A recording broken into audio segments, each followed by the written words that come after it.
Hello everyone, welcome back to Namaste Electronics.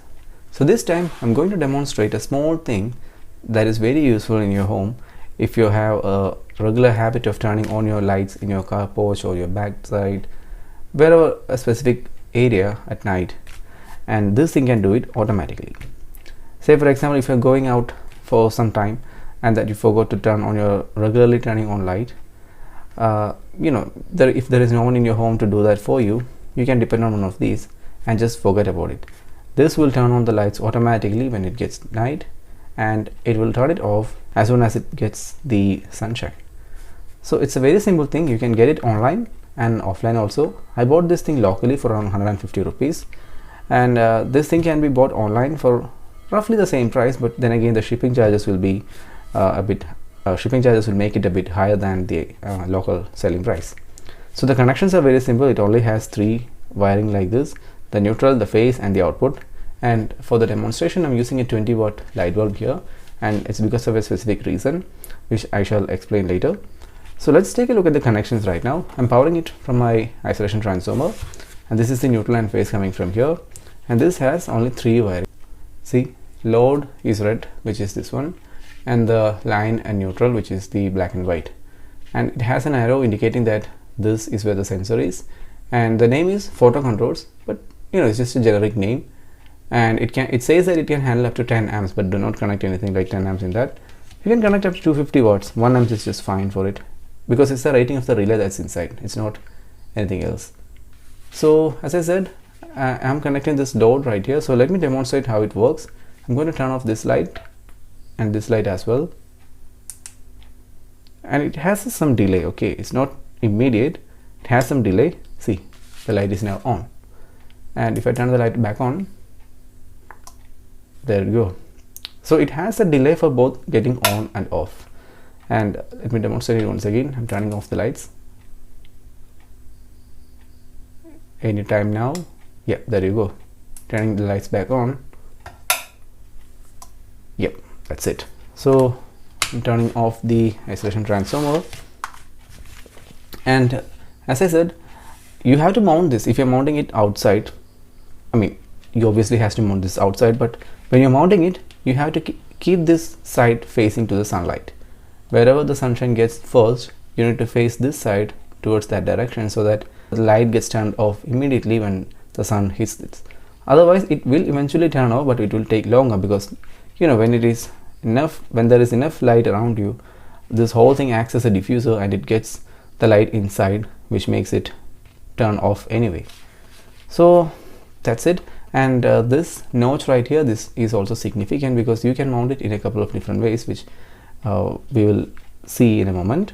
So now let's take it apart and see how it works from the inside. Alright, so we took it apart, and here is how the inside looks like in the schematic and the actual setup itself.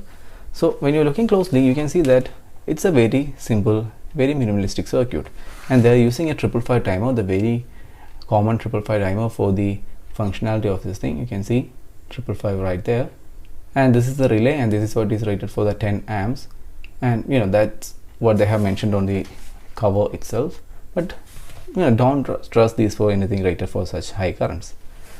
And they're using a 330 nanofarad X2 capacitor, interestingly, for the capacitor dropper section. And here are the bridge rectifier, the Zener diode for the 12-volt output, and here is the smoothing capacitor, here is the timing capacitor, which I said by adjusting this we can change the on-off timings, and here is the LDR, which is what it says that it points outward like that. And yeah, interestingly, I forgot to mention one thing. I told you, right, this has multiple pointing options, so you can see that it can be mounted like this, or it can be mounted like this, or it can even be mounted like in this way. So that means no matter how your wall is facing, you can adjust this thing based on how the light falls on this. So that is one thing that you have to keep in mind.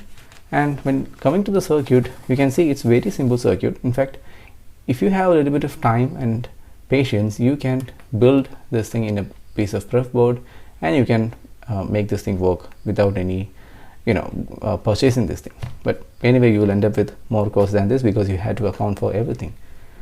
And so circuit wise, it's very simple. This is a 330 nanofarad capacitor we said as the dropper capacitor right here. full bridge rectifier is this diodes, and the 12 volt sender is this one over here. The smelter capacitor is this one, and the relay is being powered with a different way. It is taken directly from the output of the bridge rectifier. It's not even smoothed. They are taking it directly from the bridge rectifier output.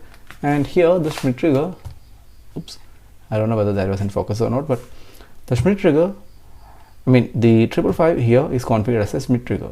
It is not working as a monostable multivibrator in this case. This is configured as a Schmitt trigger, so that when the threshold reaches above or below certain points, the output turns high, thereby turning this relay off and disconnecting the load, in this case the light bulb, from the AC mains. So all this LDR does is it bypasses the capacitor, so that there is no voltage here to account for that minimum setting, thereby which the 555 will trigger the output high that turns off this relay. So that is very simple. And I forgot to mention one more thing with the case, that if you take a closer look, you can see there is a small hole in there, and that is to accommodate for the condensation that can happen inside if you're using it outdoor. You have to use it outdoor, but what I'm saying is that eventually condensation will happen inside, and this you have to keep an eye on this hole every once or twice in a month, because some insect can go inside and can make a nest out of it. So you have to keep this thing open so that the water that are inside can eventually drain out. Yeah, so basically that's it, guys, and I think I have covered everything in detail. So yeah, that's it for today's video. Thank you for watching. See you with another video.